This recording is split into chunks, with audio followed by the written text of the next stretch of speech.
پروردگار عالم جل شان ان مقدس ساعتوں کے اندر اور مقدس گھڑیوں کے اندر اپنے بندوں پر رحمتوں کی بارش نازل فرماتے ہیں. یقیناً آپ اس بات کا مشاہدہ کریں گے اور آپ کی دیکھیں گے کہ چند دنوں کے بعد شروعاتی نظر نہیں آئیں گی. شروعاتی اور یہ گھڑیاں ختم ہو جائیں گی اور عبادت تقویٰ اور نیکی کے ذریعے سے چمکتے اور کھلتے ہوئے یہ مسکراہٹ کو بھرے چہرے ان پر ایک دفعہ پھر آہستہ آہستہ تازگی ختم ہو جائے گی. اس لیے مقدس گھڑیاں ہیں تو بند کر دیں. سب سے بند کرتے ہیں اتنی گرمی نہیں ہے نہ دھوپ بھی نہیں ہے.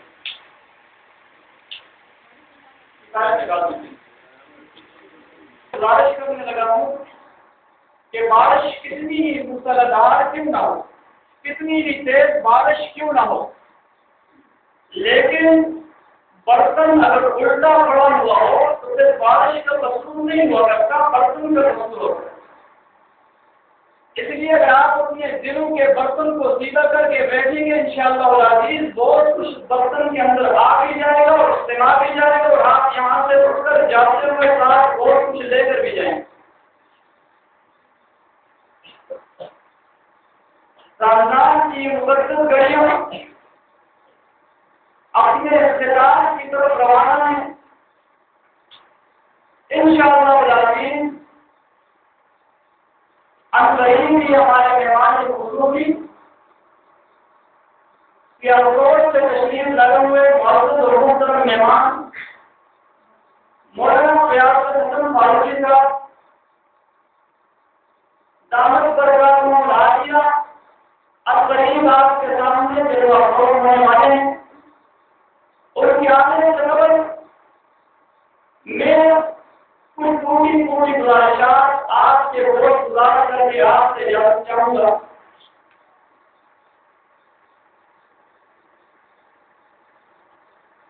مجھے خصوصی طور پر یہ بھی کہا گیا ہے کہ سیرت نبی اکرم صلی اللہ علیہ وسلم پر بھی گفتگو کی جائے. میں کوشش کروں گا کہ میرے مقدس اور اللہ کو یہ اپنی گفتگو میں شامل کروں. میں نے آپ کے سامنے قرآن کریم کے مختصر سی آیت کریمہ کا ایک سورہ آپ کے سامنے پیش کیا. پروردگار عالم جل شانہ جس کے اندر وضاحت و اعلان فرما رہے ہیں کتاب انزلناہ الیک, میرے محبوب صلی اللہ علیہ وسلم یا رب آپ کا نبی کریم صلی اللہ علیہ وسلم پر پاک پڑھنا یہ بات اور اس کی سرکار اتنی ہے کہ میں کسی عنوان پر گفتگو کروں اور دونوں کار کے فضائل بیان کروں تو جتنا وقت مجھے ملا ہے اس سے کہیں گنا زیادہ وقت ہو وہ بھی اس میں سب ہوگا. اس لیے وقتی پیغمبر اسلام صلی اللہ علیہ وسلم کا نامی اس گرامی آپ کے سامنے آئے تو ہر عاشق رسول کو سچے دل سے بآواز بلند صلی اللہ علیہ وسلم کے لینا چاہیے. اور یہ ایک ایسی عبادت ہے, یاد رکھیے, نماز کی عبادت, روزہ کی عبادت, حج و زکات کی عبادت, صدقہ و خیرات کی عبادت اور بہت ساری عبادت ہی ہے. لیکن پورے قرآن کو اول سے آخر تک اٹھا کر دیکھیے, اللہ نے اپنی مقدس کتاب میں کہیں بھی یہ اعلان نہیں فرمایا کہ میں بھی نماز پڑھتا ہوں تم بھی نماز پڑھو. میں بھی زکات دیتا ہوں تم بھی زکات دو، میں بھی حج کرتا ہوں تم بھی حج کرو، میں بھی روزہ رکھتا ہوں تم بھی روزہ رکھو۔ پورے قرآن میں آپ کو کہیں نظر نہیں آئے، لیکن یہ قرآن پاک ایسی مقدس عبادت ہے کہ پروردگار عالم کو اعلان فرمائے ان اللہ وملائکتہ یصلون علی النبی، میں اللہ بھی اور میرے فرشتے اور ملائکہ بھی میرے پیغمبر پر درود بھیجتے ہیں۔ یا ایھا الذین آمنوا، اے ایمان والو، صلو علیہ وسلم تسلیما، تم بھی درود بھیجو۔ گویا اس عبادت میں بندہ اپنے خالق و مالک کے ساتھ شریک ہو جائے۔ خیر میں نے آپ کے سامنے عرض کیا کہ کتاب انزلناہ الیک، پروردگار عالم اعلان فرمائے میرے محبوب صلی اللہ علیہ وسلم، ہم نے آپ کی طرف کتاب نازل کی۔ مقصد اور منشا کیا ہے؟ کتاب کس لیے نازل کی؟ لتخرج الناس من الظلمات الى النور، تاکہ آپ لوگوں کو اندھیروں سے نکال کر روشنیوں کی طرف لے آئیں۔ اب ذرا آگے بڑھیے۔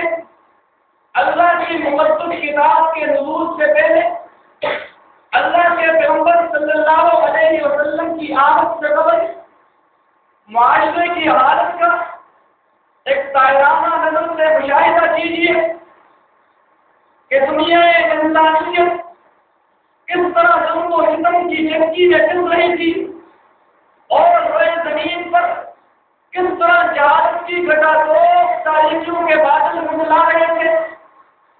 ہر طرف اندھیرا ہی اندھیرا تھا، ہر طرف ظلم و ستم کا دور دورہ تھا، قتل و غارت گری کا بازار گرم تھا، بھائی بھائی کے خون کا پیاسا تھا، ایک ہی اماں کی چھاتی سے دودھ پینے والے دو بھائی آپس میں ایک دوسرے کے قتل سے دریغ نہیں کرتے تھے۔ وہ معصوم بچیاں، وہ ننھی گلیاں جنہیں آج اپنے گھروں میں ہم دیکھ کر اپنی آنکھوں میں اور دل و دماغ میں ٹھنڈک اور سرور محسوس کرتے ہیں، جن کو سینے سے لگا کر ہماری ساری پریشانیاں، سارے مصائب و آلام کافور ہو جایا کرتے ہیں۔ ان معصوم بچیوں کو زندہ صفت باپ اپنے ہاتھ سے زندہ ڈگور کر دیا کرتا تھا۔ اللہ کے پیغمبر صلی اللہ تعالیٰ علیہ وسلم دنیا میں تشریف لائے، اللہ کی مقدس کتاب کا نزول ہوا، جاہلیت کے بادل چھٹ گئے، ہر طرف روشنی روشنی پھیلنے لگی، ہر طرف اس مقدس نور کی کرنیں پھوٹنے لگی۔ عجیب منظر ہے، اللہ کے پیغمبر صلی اللہ علیہ وسلم کے سامنے ایک شخص آ کر عرض کرتا ہے، اللہ کے محبوب صلی اللہ تعالیٰ علیہ وسلم، کیا میرا گناہ معاف ہو سکتا ہے؟ آپ نے پوچھا تم نے کون سے گناہ کا ارتکاب کیا؟ شخص کے اندر اللہ کے پیغمبر صلی اللہ علیہ وسلم، میرا گناہ زمین سے بھی بڑا، آسمان سے بھی بڑا، میں اتنے بڑے گناہ کا ارتکاب کر کے آیا ہوں، مجھے ان کی معافی اور توبہ کی کوئی امید نہیں۔ آپ نے پوچھا کہ تو نے قتل کیا ہے؟ شخص کہنے لگا، اللہ کے پیغمبر صلی اللہ علیہ وسلم، قتل چھوٹا گناہ، میرا جرم اور میرا گناہ تو اس سے نہیں بڑا ہے۔ کیا آپ نے زنا جیسے بدترین گناہ کا ارتکاب کیا؟ نہیں آقا، وہ بھی چھوٹا گناہ، میرا گناہ تو اس سے بھی بڑا ہے۔ کیا آپ نے شراب نوشی کی یا جوا کھیلا؟ آقا، یہ چھوٹے گناہ، میرا گناہ اس سے بھی بڑا ہے۔ اے شخص بتا، تیرا وہ کون سا گناہ جو اتنا بڑا ہے، اتنے بڑے بڑے جرائم سے بڑھ کر تیرے تجھ سے گناہ کا ارتکاب ہوا ہے؟ وہ شخص کہتا ہے، مختصر عرض کر رہا ہوں، جاہلیت کے بادل سمجھانے کے لیے جاہلیت کی گٹاگوٹ تاریکیاں آپ کے سامنے اس واقعے کی صورت میں پیش کرنے کے لیے وہ شخص کہنے لگا، اللہ کے پیغمبر صلی اللہ علیہ وسلم، میرا گناہ آسمان سے بھی بڑا، زمین سے بھی بڑا، میں بہت بڑے گناہ کا ارتکاب کر کے آپ کے دربار میں حاضر ہوا ہوں۔ آپ نے فرمایا، بتا گناہ کون سا ہے؟ وہ شخص کہتا ہے، اللہ کے پیغمبر صلی اللہ علیہ وسلم، میرے گھر میں اولاد کوئی نہیں تھی، نہ بیٹا اور نہ بیٹی، عرصہ دراز کے بعد اللہ نے مجھے ایک بیٹی کی نعمت سے نوازا۔ علاقے کا قانون یہ تھا، جس گھر میں بچی پیدا ہو اسے فوراً زندہ درگور کر دیا جائے، اسے ختم کر دیا جائے، تاکہ کل اسے کوئی لینے والا نہ آ جائے، ہماری عزت و آبرو پہ حق نہ آ جائے، کہیں ہماری ناک نہ کٹ جائے، کہیں ہمیں دامادی کا رشتہ نہ اٹھانا پڑے۔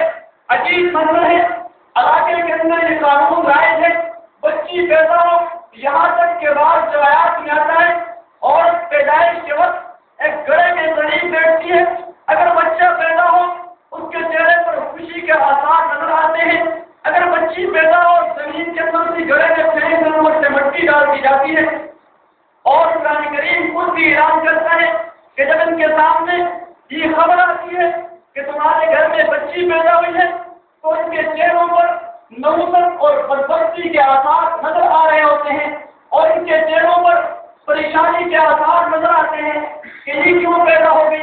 اے اللہ کے پیغمبر صلی اللہ علیہ وسلم، علاقے کے چودھری ابو جہل کا یہ قانون تھا، جس گھر میں بچی پیدا ہو اسے تحریر کر دیا جائے، اسے زیر زمین دفنا دیا جائے، اس کا نام و نشان مٹا دیا جائے۔ اللہ کے پیغمبر صلی اللہ علیہ وسلم عرصہ دراز کے بعد، بڑی انتظار کی گھڑیاں سہنے کے بعد ہمارے گھر میں ایک بچی پیدا ہوئی۔